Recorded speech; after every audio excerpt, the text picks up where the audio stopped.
guys, ini saya sedang mengais kecambah-kecambah biji durian, dan ini nanti yang akan saya jadikan seling untuk penyambungan di usia dini. Jadi saya memanfaatkan limbah-limbah biji yang dibuang dari para petani durian di tempat-tempat sampah yang sudah berkecambah ini. Ini saya kumpulkan, saya ambil, nanti saya buat untuk seling bawahnya untuk penyambungan. Kita mau buat nanti atasnya ini super tembaga, montong, bawor atau musangking atau durian apa saja yang nanti ada entresnya. Jadi semacam ini sahabat-sahabat, ini bisa banget. Jadi nanti kita akan taruh di polybag untuk kemudian kita jadikan bahan dasarnya, bahan bawahnya untuk kita sambung dengan varietas durian yang kita mau. Pantau terus caranya seperti apa. Jangan sia-siakan kesempatan yang sangat indah ini.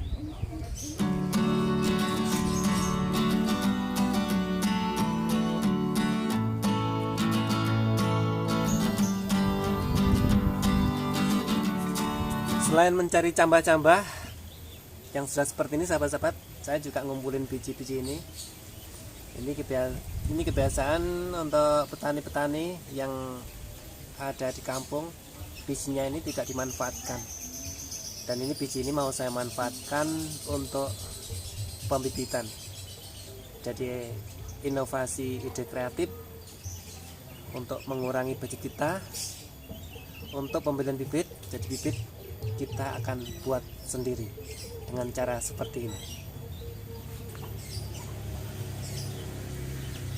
Ini nanti setelah kita kumpulkan sahabat-sahabat, akan kita cuci dulu sebelum kita taruh di polybagnya. Ini banyak sekali,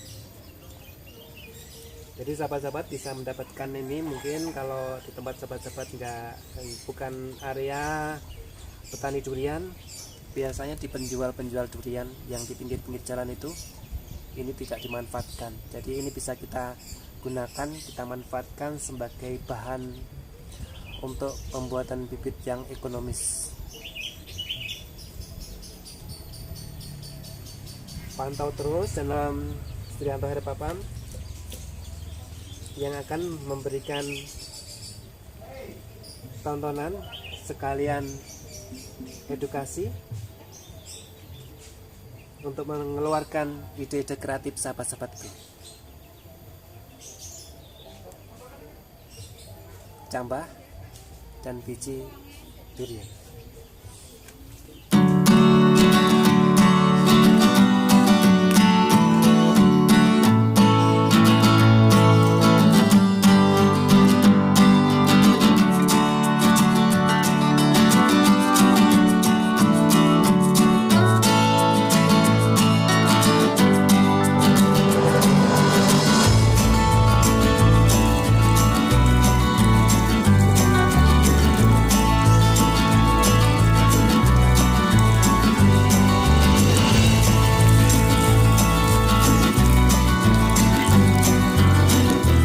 Nah sahabat-sahabat, setelah kita cuci bersih, ini jangan kita taruh langsung di polybagnya. Kita adakan penjemuran dulu di cahaya yang ringan, tidak langsung terkena sinar matahari yang full, untuk melarutkan airnya saja.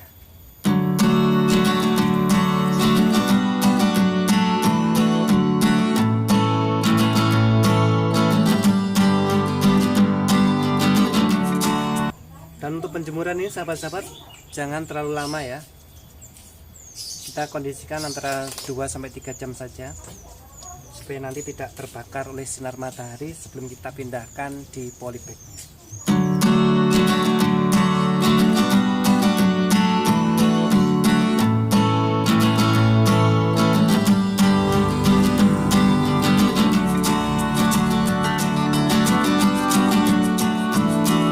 Setelah 2 atau 3 jam, ini polybag sudah kita siapkan sahabat-sahabat untuk penempatan bijinya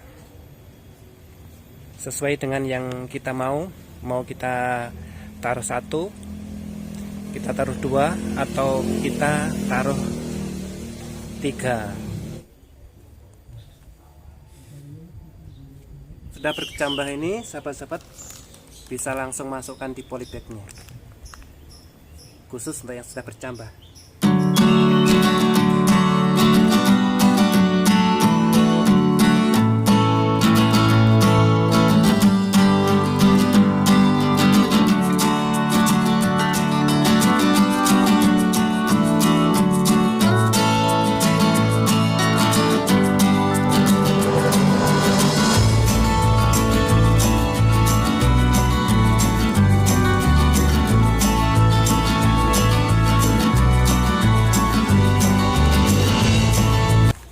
Kita biarkan dulu adaptasi antara 3 minggu sampai 1 bulan, sahabat-sahabat.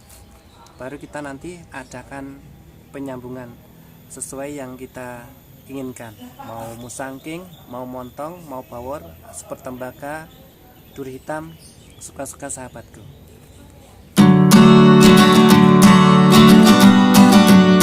Setelah proses penjemuran 2 atau 3 jam, selanjutnya biji siap untuk kita taruh pada polybag yang sudah kita siapkan.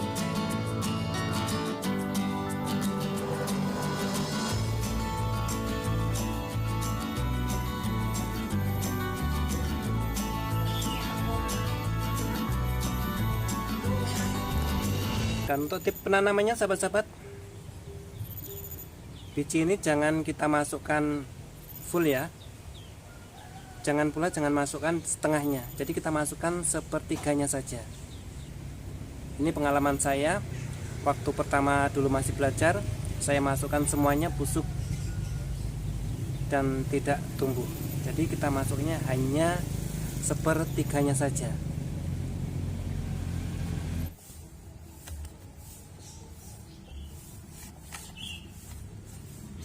Kira-kiranya pas di tunasnya sedikit,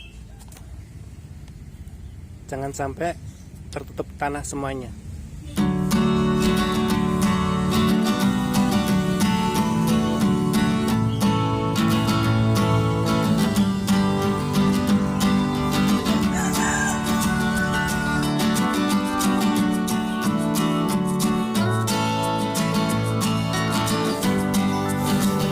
Dan selanjutnya, sahabat-sahabat, akan saya bawa untuk cara pembuatan bibitnya, yaitu penyambungannya dari entres pada seedlingnya yang masih sangat muda.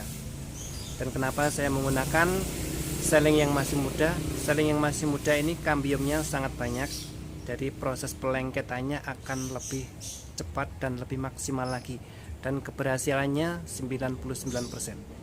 Let's go, kita langsung ke penyambungan pembuatan bibitnya.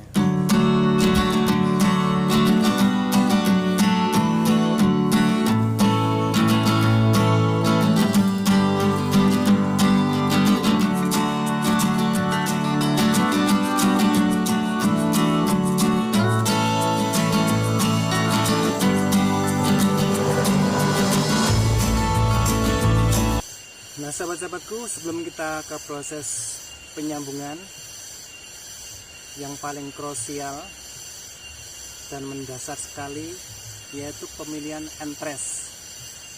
Ini sangat menentukan sekali di pertumbuhan berikutnya. Jadi kita gunakan entres yang daunnya sudah tua, jangan gunakan entres yang daunnya lagi sedang trubus atau daun baru ini. Dan kekurangannya nanti, kalau kita menggunakan entres yang sedang tumbuh seperti ini, memang ini cepat sekali lengketnya dan keberhasilannya sangat tinggi. Pengaruhnya nanti setelah tumbuh, setelah jadi, ini akan lambat di pertumbuhannya. Ini yang harus kita perhatikan, yaitu pemilihan entres.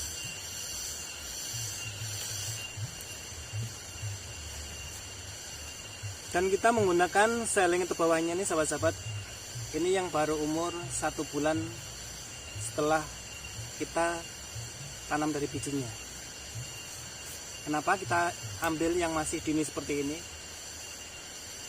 Yang bawah di umur yang masih dini ini dia memiliki kambium yang sangat banyak. Jadi proses nempelnya, proses lengketnya, proses jadinya ini lebih besar daripada kegagalannya. Dan kita ambil kira-kira mulai di percabangan yang bawah ini ke atasnya kurang lebih 2 atau 3 cm.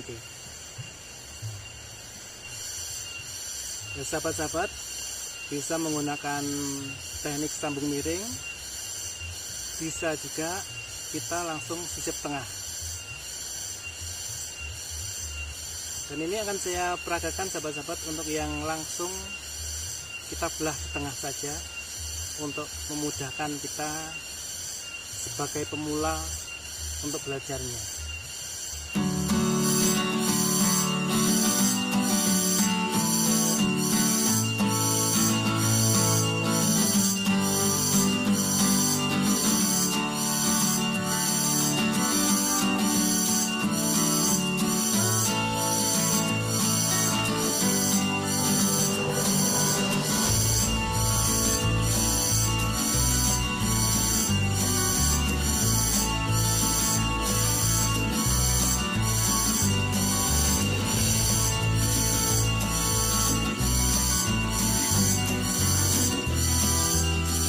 Dan untuk entresnya sahabat-sahabat, kita bisa ambil 2 mata atau 3 mata ya.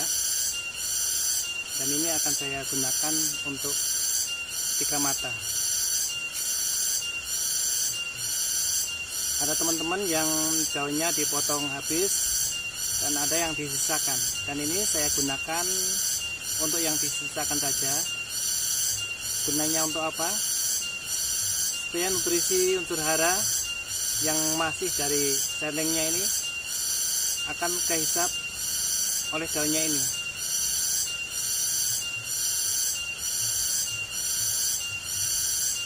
Kita langsung belah tengah.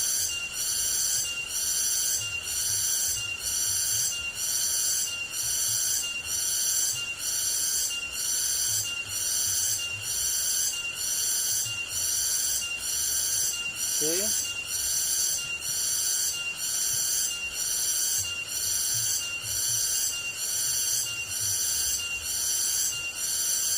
Untuk sisip tengah ini bagi pemula memang sangat bagus daripada yang sisip pinggir atau samping. Dan nanti sahabat-sahabat kalau sudah pintar bisa variasikan dengan sisip sampingnya. Dan sebelum kita ke proses penaliannya sahabat-sahabat, perhatikan penempatan entres dan seling bawahnya. Di sini yang sangat menentukan, ini harus lurus. Ini harus lurus, ketemu pinggirnya entresnya, ketemu dengan pinggirnya pada selingnya. Sehingga nanti aliran kambiumnya dia akan kedapat. Kalau sahabat-sahabat taruh di tengah, ini biasanya yang tengah kedapatan kayu, sehingga unsur kambiumnya yang kedapatan itu sedikit sekali. Nah, supaya nanti tidak gagal, sahabat-sahabat harus posisikan antara yang pinggir ini ketemu dengan pinggir seling bawahnya. Harus persis. Setelah kita dapatkan sejajar, lurus, seling yang pinggir dan yang atas, baru kita proses penaliannya. Dan untuk penalian ini sahabat-sahabat, kita mulai dari bawah sehingga nanti airnya tidak masuk.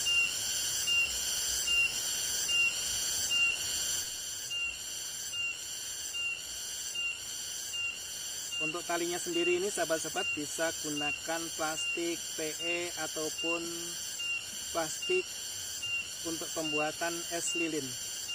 Ini saya gunakan dari plastik yang biasa digunakan untuk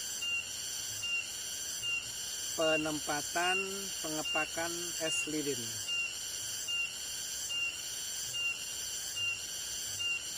Usahakan rapat, kencang, tapi yang terukur.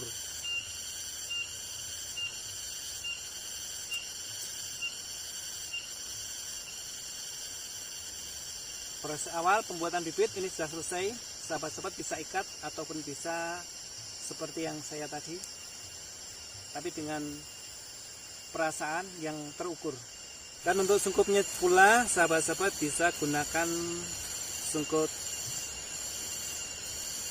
dari es lilin.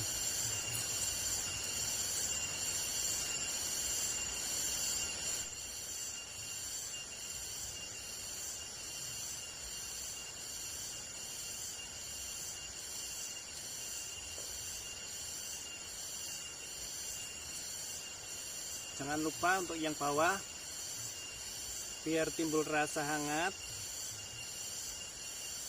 kita tali, tapi jangan rapat sahabat-sahabat, biar ada pernapasan.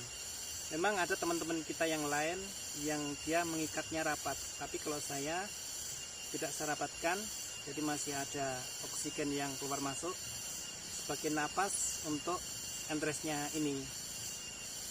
Kemudian nanti sahabat-sahabat setelah kira-kira 5 hari atau 1 minggu, ini yang kita lepas.